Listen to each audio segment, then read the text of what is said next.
transition veulent à leur tour s'attaquer à la problématique de la rationalisation de la masse salariale au sein de la fonction publique.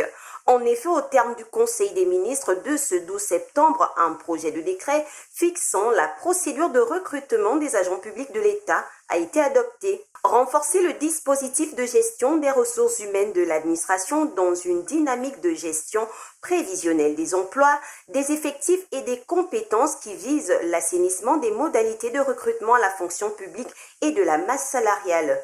C'est l'objectif visé par les autorités à travers ce projet de décret pris en application des dispositions de la loi numéro 001/2005 du 4 février 2005 portant statut général de la fonction publique et de toutes les autres dispositions en vigueur.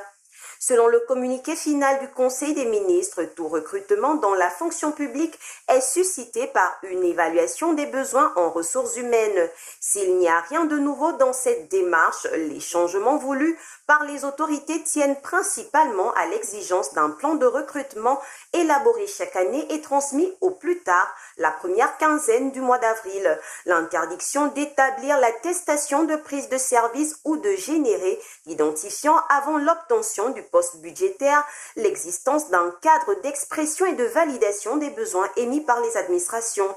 En outre, une instance d'évaluation et de validation des plans de recrutement composée du ministre de la fonction publique, de celui des comptes publics, du ministre du département demandeur, respectivement président et vice-président 1 et 2 sera mise en place, lesquelles autorités seront accompagnées par des membres issus de directions techniques, à l'instar de la solde, celle du recrutement de la DGBFIP, le secrétaire général du ministère de la fonction publique, son directeur général, le secrétariat général du ministère demandeur, etc.